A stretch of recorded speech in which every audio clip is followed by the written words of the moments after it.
Allahu Akbar,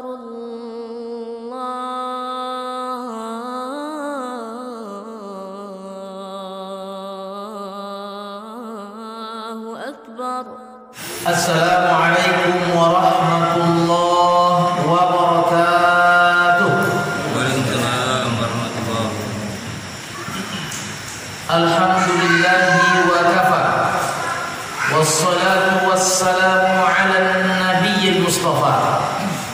Allahumma salli ala Muhammad wa ala ali Muhammad. Usikum bitaqwallah wa nafsi ittaqullaha haqqa tuqatih wa la tamutunna illa wa antum muslimun. Para ikhwan dan akhwat, jamaah sekalian yang mudah-mudahan dimuliakan Allah. Alhamdulillah, malam ini kita kembali dikumpulkan oleh Allah di dalam rumahnya, Masjid Al-Aqabah 7. Mudah-mudahan kita semua senantiasa mendapatkan rahmat dan taufik dari Allah Rabbul Izzati wal Jalal. Salawat dan salam mudah-mudahan senantiasa tercurah kepada kekasih hati kita yang mulia Muhammad sallallahu alaihi wasallam. Allahumma salli wa sallim ala nabiyyina Muhammad. Bapak-bapak, para hadirin jamaah sekalian yang mudah-mudahan dimuliakan Allah, malam ini pembahasan kita insya Allah pada permulaannya, setelah kita menyelesaikan kitab tafsir kalimat tauhid, maka malam ini insya Allah kita juga akan membahas kitab dasar tauhid. Dan ini wajib kita pelajari semua, yaitu kitab Kasyfus Syubhat karya Syekh Muhammad At-Tamimi. Kasyfu Asy-Syubhat, menyingkap tabir syubhat dalam masalah-masalah akidah. Insya Allah model pembahasannya adalah kita sampaikan matan kitabnya, lalu kita sampaikan syarah atau penjelasannya. Jadi modelnya pembahasan kitab, tapi penyampaiannya seperti tausiah. Karena kalau mau pegang kitab semua sebenarnya lebih bagus pembahasannya sedikit, rinci dan dapat semua. Akan tetapi barangkali tidak memungkinkan oleh karena keadaan. Tapi kalau seandainya sungguh-sungguh, bisa pegang kitab masing-masing, kemudian bahas model talaki. Tetapi insya Allah akan kita upayakan sebaik mungkin. Nah, kitab Kasyfus Syubhat ini adalah kitab tauhid yang isinya tentang penjelasan masalah-masalah syubhat dalam masalah tauhid. Buku ini diawali dengan Bismillahirrahmanirrahim. Bismillahirrahmanirrahim, dengan menyebut nama Allah yang Maha Pengasih lagi Maha Penyayang. Bahwa penjelasan daripada Bismillahirrahmanirrahim di dalam kitab ini, pertama, at-tabarruku bil bada'ah bismillahi ta'ala, yaitu mengambil berkah. Tabarruk ini ada yang diharamkan, ada yang dibolehkan. Pak Ustaz, tabarruk yang semacam apa yang diharamkan?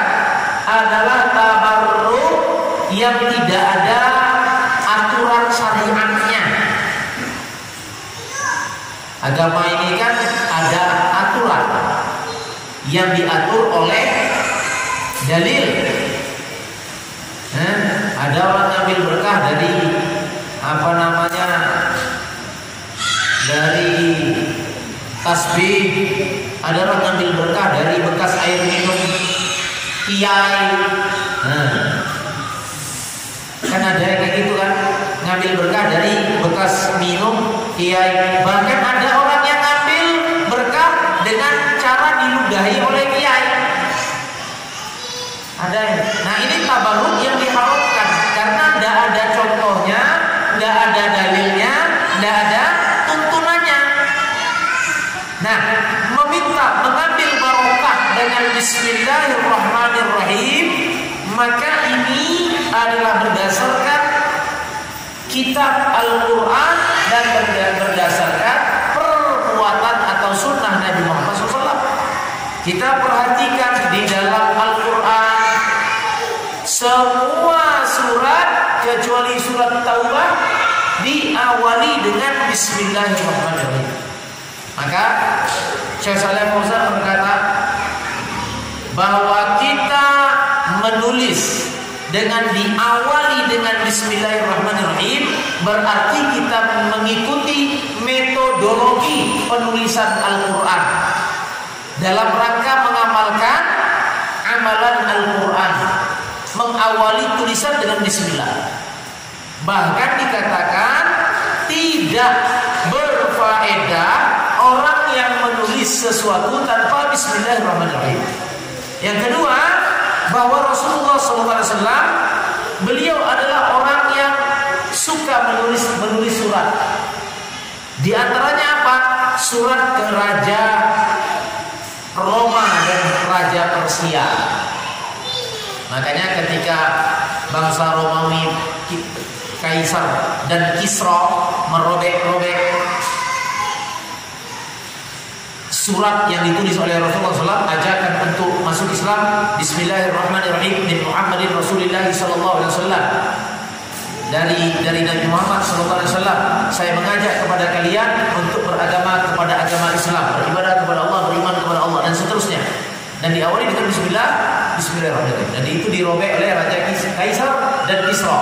Dan Rasulullah SAW berdoa, ya Allah, robek pulalah kekuasaan Kaisar dan Kisra sebagaimana mereka merobek-robek surat menyuratku.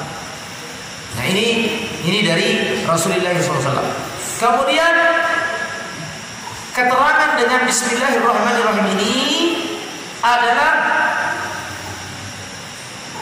juga dalam rangka mengamalkan sunnah dari Nabi Muhammad SAW.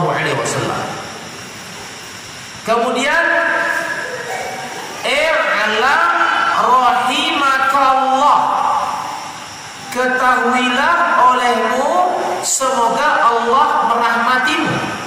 Ini adalah doa dari Syekh Muhammad At-Tamimi bagi orang yang mempelajari ilmu tauhid melalui media tulis beliau.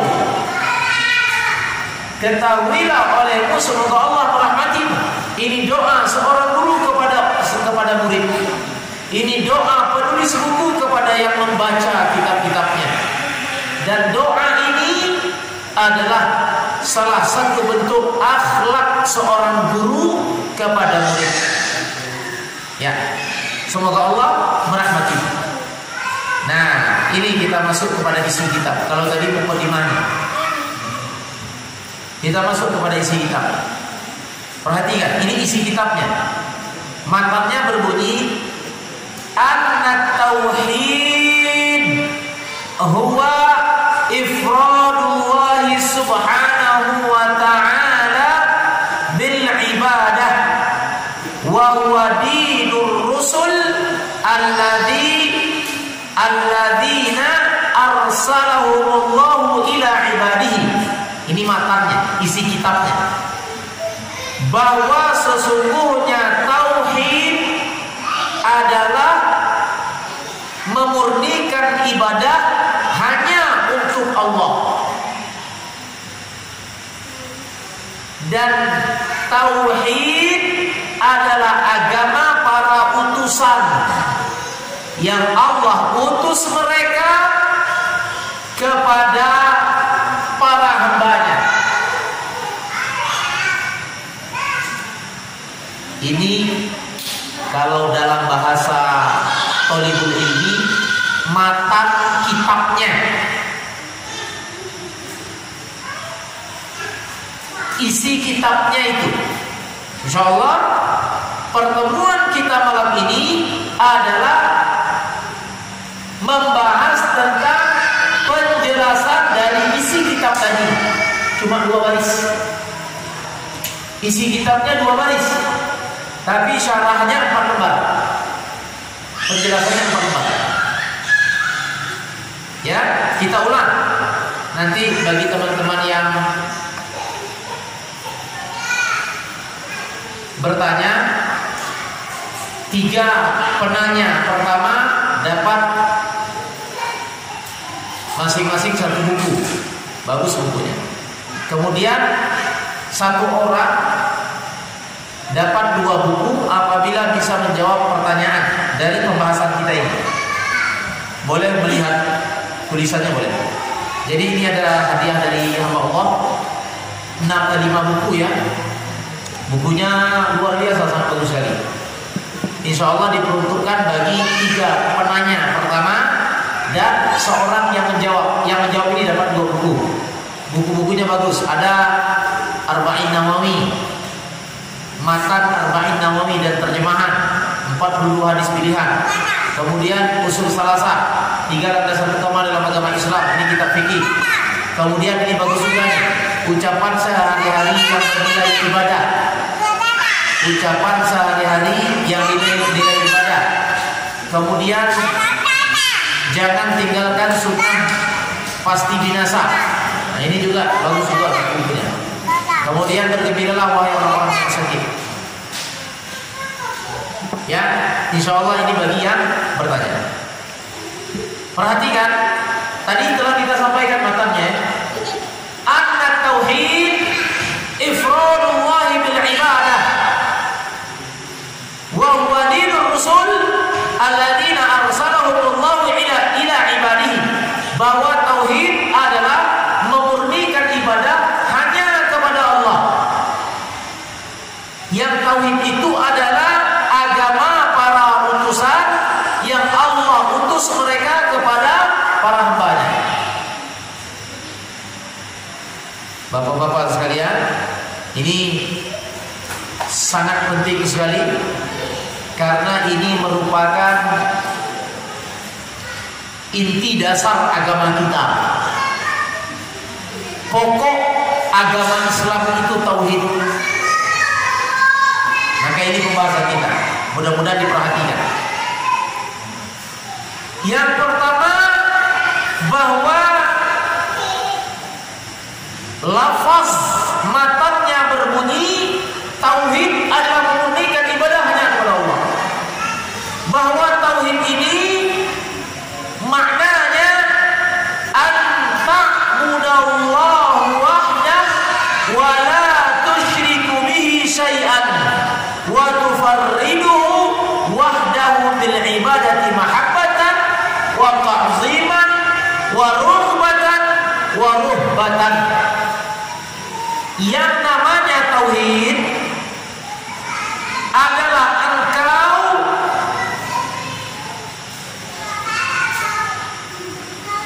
beribadah kepada Allah semata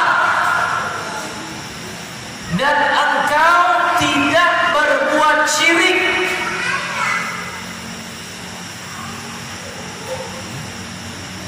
Bal tufarriduhu wahdahu bil ibadah.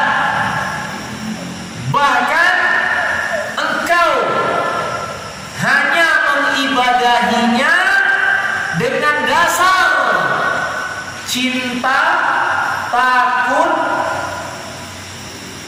dan harap.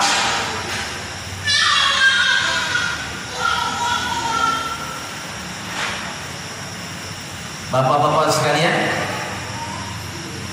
bahwa tauhid adalah engkau beribadah kepada Allah semata dan tidak berbuat syirik, bahkan engkau mengibadahinya dengan dasar cinta, takut, dan harap. Itu tauhid. Itu makna tauhid.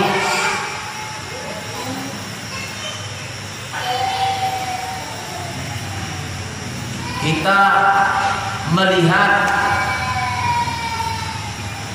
bahwa permasalahan umat Islam tidak faham dengan tauhid, sehingga hilang darinya ajaran agamanya sendiri. Makanya kita dapatkan ada muslim tidak sholat, ada muslim tidak puasa, ada muslim tidak membayar zakat. Kenapa? Karena tidak paham tauhid. Bahwa agama Islam inti ajarannya tauhid.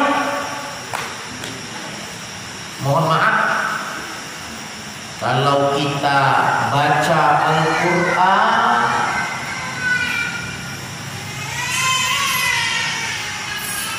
Allah membebankan kepada seluruh umat manusia agar selamat dari jalan yang celaka, yaitu dengan menelusuri jalan tauhid. Allah berfirman dalam surat Al-Baqarah ayat 2122, Ya ayyuhan nasu ubudu rabbakumul ladzi khalaqakum wal ladzina min qablikum la'allakum tattaqun. Wahai manusia, beribadahlah kalian kepada Allah. Ibadah itu tauhid. Jadi kita sudah, kalau kita baca ulang definisinya tadi, tauhid adalah engkau beribadah kepada Allah dan tidak berbuat syirik. Maka Allah berfirman, wahai manusia, Allah seru seluruh manusia, bukan jamaah masjid Aqabah 7 saja, tidak, atau bukan umat Islam saja, tidak, tapi Allah berfirman, ya ayyuhan nas, wahai umat manusia, beribadahlah kalian kepada Allah yang Allah telah menciptakan kalian dan orang-orang sebelum kalian, supaya apa? La'allakum tattaqun, agar kalian bertakwa kepada Allah. Mohon maaf, kita baca ayat alladzina amanu wa 'amilus sholihat, alladzina amanu wa 'amilus sholihat, orang yang beriman beramal soleh, orang yang beriman, surat Al-Asri, illal ladzina amanu wa 'amilus sholihat. Surat Al-Buruj, innal ladzina amanu wa 'amilus sholihat. Surat Al-Baqarah, wa basyiril ladzina amanu wa 'amilus sholihat, ayat 26. Itu semua tauhid. Beriman, beramal soleh, beribadah, sholat, puasa, zakat, haji bagi yang mampu. Maka seorang muslim beragamakan Islam tanpa menyadari bahwa tuntutan pokok kepadanya adalah mentauhidkan Allah, sehingga hilang darinya tuntutan tersebut, ia tidak sadar bahwa Allah menuntutnya untuk bertauhid, maka orang ini celaka.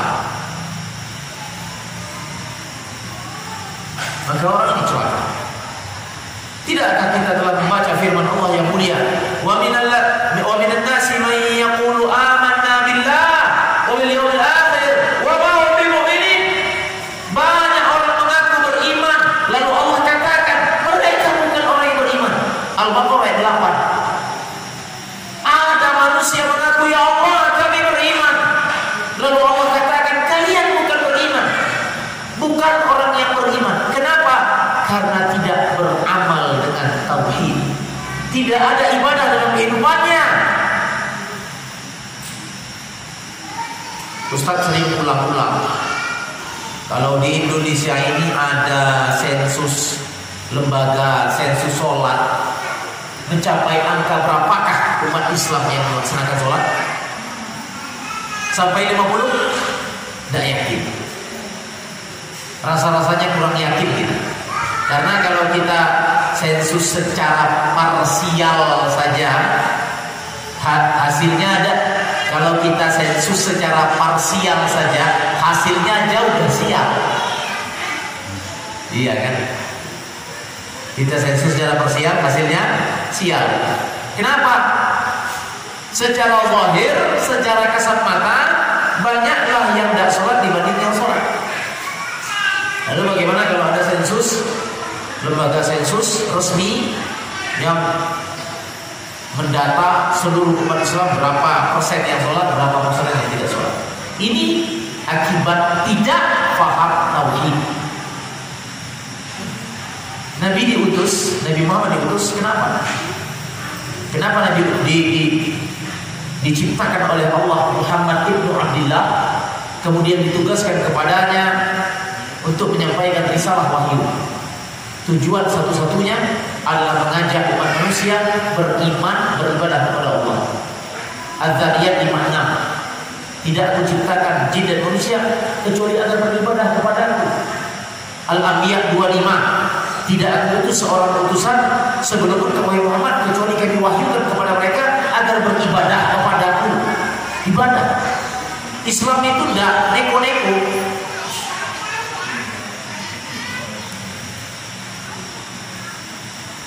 Ada nih orang sudah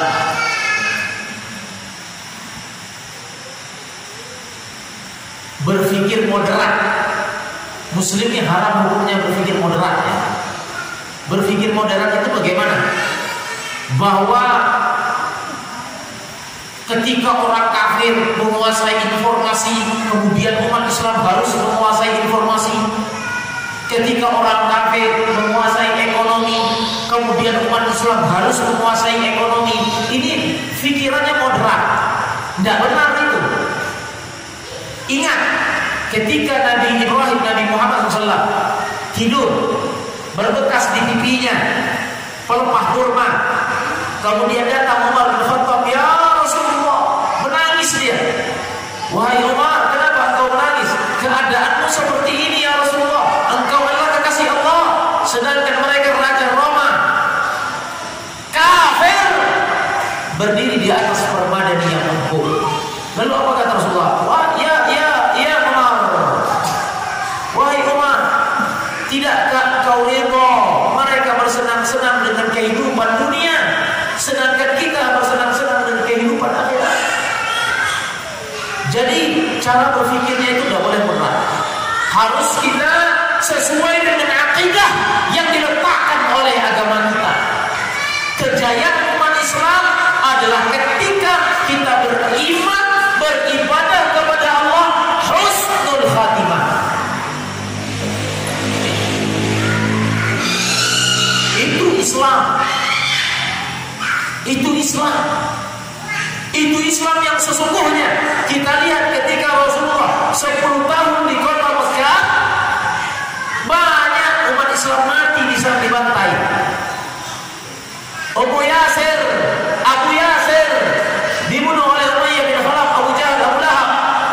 Tapi matinya husnul khatimah. Jadi jangan berpikir kejayaan Islam itu kayak gini. Tidak perlu. Beribadah kepada Allah, beriman kepada Allah, mengajak, berdakwah, mengajak beriman, berdakwah, mengajak beribadah. Selesai. Nah, bapak-bapak para hadirin jemaah sekalian yang mudah-mudahan dimuliakan Allah. Kemudian kita lanjut, bahwa engkau mengibadahi Allah dengan dasar cinta, harap dan takut. Sebagian besar dari teman-teman di sini sudah ada mendengar penjelasan beribadah dengan dasar cinta, harap dan takut. 3 asas ibadah yang disebutkan oleh Syekh bin Baz. Itu kita sampaikan dulu di Palembang Bertauhid Mengaji hari Ahad. Tiga asas ibadah. Beribadah kepada Allah dengan dasar cinta, dengan dasar harap dan takut kepada Allah. Cinta bahwa kita dengan senang hati melaksanakan perintah Allah.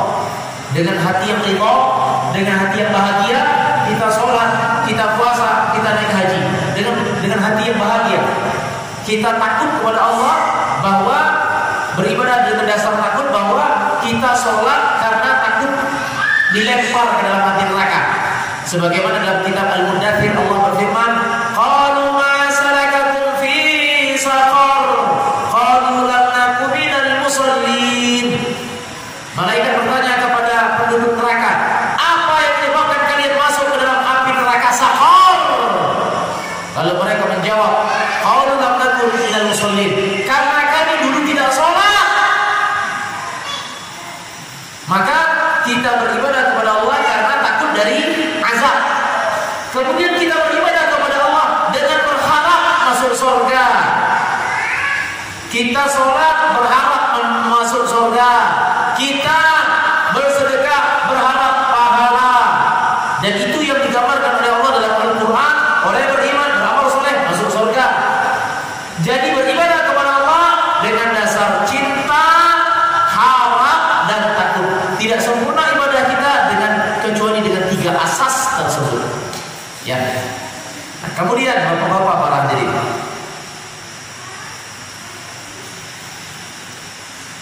maka di dalam agama Islam, dalam masalah tauhid, barangkali sebahagian besar di antara kita sudah pernah sering mendengar dari penjelasan para ulama, atau dari buku-buku, atau dari media audiovisual tentang pembahagian tauhid. Sebenarnya ini bukan pembagian tauhid, tidak, tetapi sekadar penjelasan secara sistematik. Kalau kata Ustaz Firanda itu tidak ada pembagian tauhid, tidak ada. Cuma sekadar penjelasan secara sistematik agar lebih mudah. Bahwa tauhid yang wajib diketahui oleh seorang muslim, mohon maaf, kita bersikap dan berbuat itu kebanyakannya dari apa yang kita ketahui. Kita bersikap dan berbuat itu kebanyakan dari apa yang kita ketahui. Orang yang banyak baca buku fiktif, maka pikirannya, perbuatannya nyeleneh. Karena sikap dan perbuatannya berasaskan dari apa yang dia ketahui. Maka dalam agama Islam pun demikian.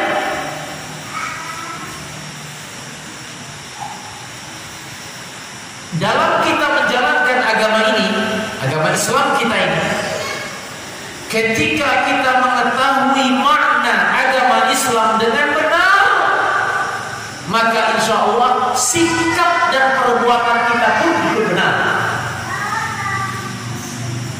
Dasarnya pemahaman. Tapi kalau seandainya pemahamannya menyimpang, pasti sikap dan perbuatannya pun ikut menyimpang. Yang baik dipandang jahat, yang jahat dipandang baik. Yang terlarang diamalkan, yang mesti diamalkan ditinggalkan. Banyak salah kaprah seperti itu. Maka dalam agama Islam, seorang muslim wajib mengetahui penjelasan tauhid. Yang pertama, tauhid rububiyah.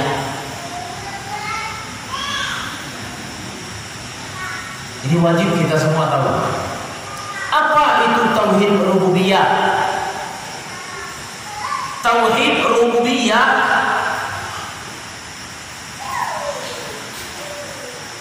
adalah ifradullahi ta'ala bil khalqi, yaitu kita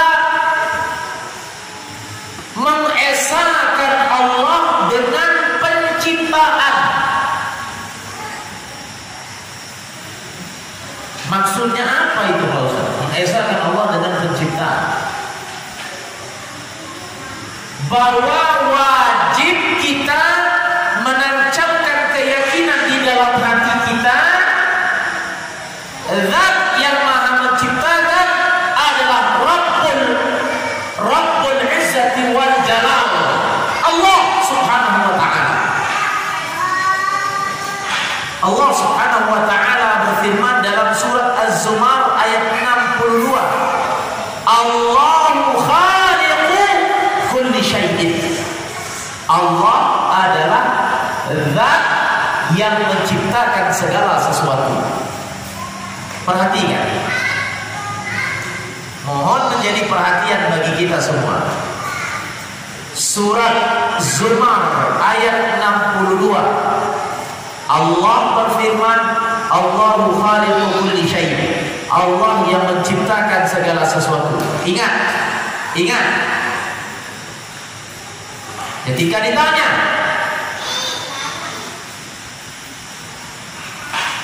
siapa yang menyebutkan bahwa Allah adalah Zat yang Maha Pencipta? Jawabannya, siapa yang menyebutkan Allah Zat yang Maha Pencipta? Siapa? Apa faedahnya ketika kita meyakini Allah Sang Pencipta? Supaya lebih mudah, Ustaz kasih analogi. Misalkan kita ya, masing-masing kita lah, tinggal di bawah kolong jembatan. Orang tua sakit-sakitan, anak busuk lapar, pekerjaan tidak ada, makan dari sisa-sisa sampah di tong sampah. Tiba-tiba datang kepada kita suatu hari seorang yang kaya, tawadhu dan dermawan. Kaya, tawadhu dan dermawan. Kalau kaya sombong, benci pula kita dilihatnya kan. Kalau ada orang kaya, dermawan tapi sombong, benci pula kita dilihatnya. Pasti semua manusia pasti benci. Apalagi Allah. Datang kepada kita orang kaya, tawadhu, dermawan deh. Dikasihnya kita rumah, dikasihnya kita pekerjaan, dikasihnya kita seluruh kebutuhan anak dan orang tua kita, sehingga kita hidup dalam keadaan sejahtera. Ustaz tanya kepada antum-antum, dan kalian tidak akan bisa merasakan itu sampai kalian mengalaminya. Ustaz tanya kepada kalian, kepada kita masing-masing, kalau kita mengalami itu, lalu kita dapat didatangi seorang yang kaya, tawadhu dan dermawan, kira-kira bagaimanakah sikap kita terhadap orang kaya tersebut? Subhanallah, tidak bisa diungkapkan dengan ucapan dan hati. Kalau seandainya dibolehkan dibayar pakai nyawa, kita bayar pakai nyawa. Kalau itu dibenarkan. Akan tetapi itu tidak boleh. Yang dikasihnya apa? Apa tadi yang dikasihnya? Rumah, pekerjaan, dan kebutuhan. Itu kalau dirupiahkan berapa lah ya? Kira-kira ya kurang lebih katakanlah 300 juta. Ya kan? Kurang lebih 300. Ada rumah di sana atau 400 atau setengah M lah. Dapat rumah yang 200 juta, kemudian modal 100 juta, kemudian mobil 200 juta. Udahlah, oke, setengah M. Lalu bagaimana sikap kita terhadap orang kaya dan dermawan? Ustaz banyak ketemu dengan orang-orang yang berhutang budi, masya Allah. Itu yang dikasihnya setengah M, yang ngasih manusia, dan itu pun hakikatnya Allah yang memberikan. Lalu bagaimana sikap kita kepada Allah yang memberikan kepada kita nyawa, yang menciptakan kita? Allah kasih kita jantung. Jantung itu kalau ditukar sama Fortuner nggak laku Fortuner tuh Pak. Ada yang mau jantungnya ditukar pakai Fortuner di sini? Tak tukar ini. Kalau ada yang mau, tidak bakal ada. Atau misalkan ditukar sama apa uang 1 triliun, ada yang mau? Tidak bakal ada itu. Allah kasih kita nyawa, nilainya tidak terjual. Bagaimana sikap kita kepada Allah? Disuruh sholat ke masjid aja tidak mau, kurang ajar ini. Ya, berarti tidak tahu berterima kasih kepada Allah. Disuruh sedekah aja tidak mau, disuruh puasa tidak mau, kurang ajar ini. Dikasih oleh Allah pemberian yang tidak terhingga, lalu ia mengabaikan perintah Allah, kurang ajar. Makanya wajib kita memiliki tauhid.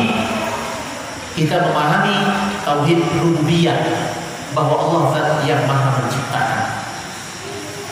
Fungsi tauhid itu motor penggerak amal. Kalau bapak-bapak sekalian lihat orang rajin beribadah, ya.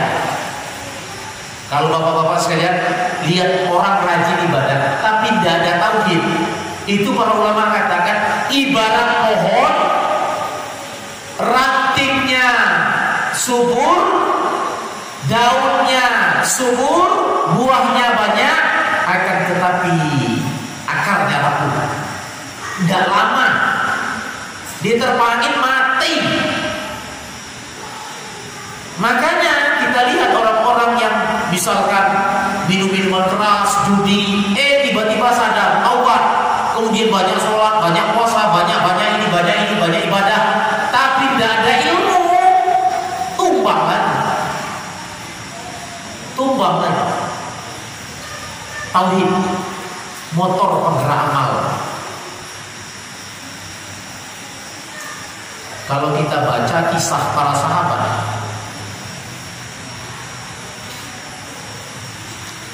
bagaimana para sahabat mencintai Allah dan mencintai Rasul, kokoh dalam beramal, itu adalah karena kekuatan tauhid mereka kepada Allah. Bilal bin Rabah diajukan kepadanya 2 pilihan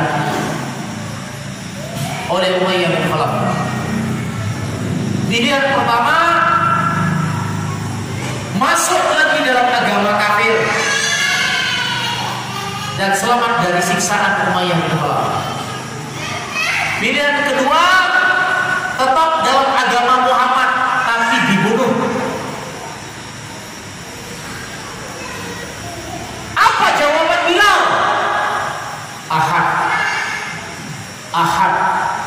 Ahad, la ilaha illallah Muhammadur Rasulullah. Padahal kalau tetap dalam keislamannya, mati dibunuh. Lalu kenapa? Apa yang membuat ia kuat dalam berpegang teguh dengan agamanya? Adalah karena kekuatan tauhidnya kepada Allah.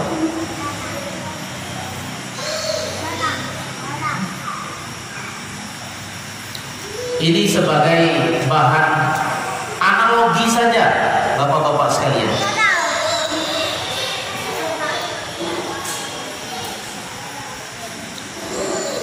Kalau kita disampaikan kepada kita, ini tergantung keimanan masing-masing lah ya.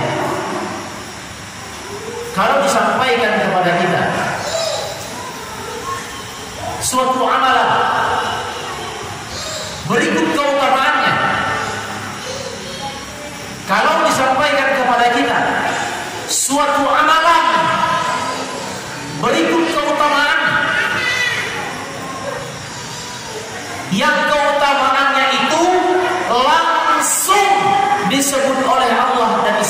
Rasul sallallahu alaihi wasallam. Misalkan istighfar. Siapa yang memperbanyak istighfarnya, maka akan subur tanahnya, akan banyak hartanya, dan akan banyak pula anak-anaknya.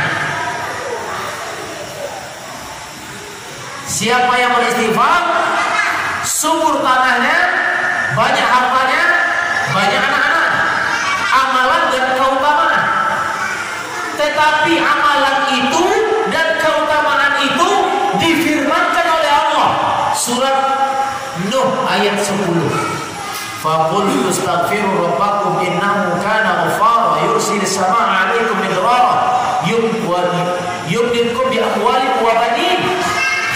Aku katakan kepada kalian, beristighfarlah kalian banyak-banyak kepada Tuhan kalian.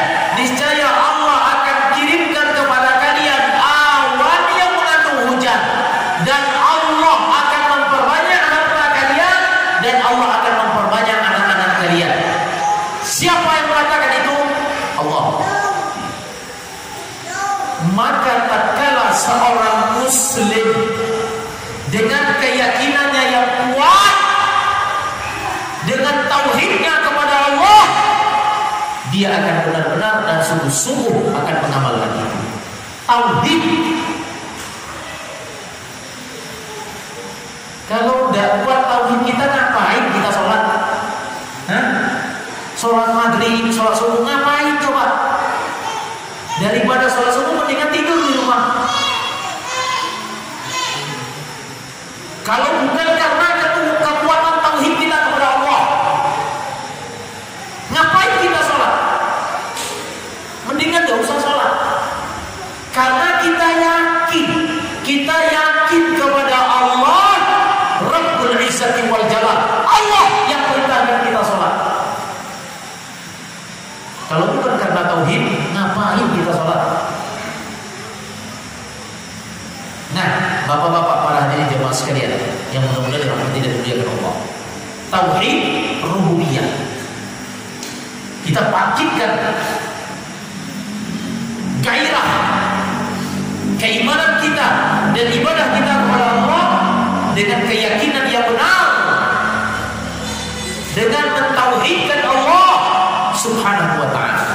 Tauhid rububiyah, Allah yang menciptakan kita. Kemudian bapak-bapak, para hadirin jemaah sekalian, yang kedua, mesti kita mengetahui, mesti kita menyadari bahwa kita wajib mentauhidkan Allah dengan tauhid yang kedua, yaitu tauhid uluhiyah. Apa itu tauhid uluhiyah? Ifradullah bil ibadah, yaitu mentauhidkan Allah dengan kita beribadah kepadanya dan tidak berbuat syirik.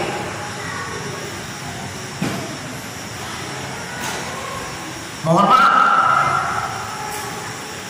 kembali bahwa dasar ilmu tauhid ini adalah firman Allah. Dasar ilmu tauhid adalah firman Allah. Allah Subhanahu wa ta'ala berfirman dalam surat An-Nisa 36, wa'budullah wa la tusyriku bihi syai'a.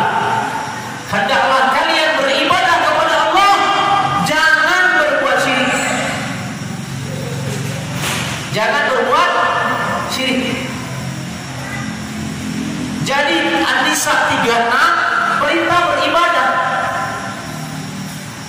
Lalu Allah berfirman, iyyaka na'budu wa iyyaka nasta'in. Hanya kepada Engkau ya Allah kami beribadah. Makanya muslim tidak beribadah, maka wujuduhu ka'adamih, keberadaannya seperti tidak ada. Bapak-bapak sekalian, barangkali yang bisa kita sampaikan, insyaallah setelah Isya kita lanjut. Yang inti daripada penyampaian yang kedua ini adalah prioritas utama dalam agama kita ibadah. Mohon perhatian. Allah utus Nabi dan Rasul tujuannya agar kita beribadah kepada Allah. Hadis Al-Anbiya 25. Allah ciptakan jin dan manusia tujuannya agar kita beribadah kepada Allah. Tidak ada yang lain-lain, beribadah kepada Allah. Aku qouli hadza. Assalamualaikum warahmatullahi wabarakatuh. Waalaikumsalam warahmatullahi wabarakatuh.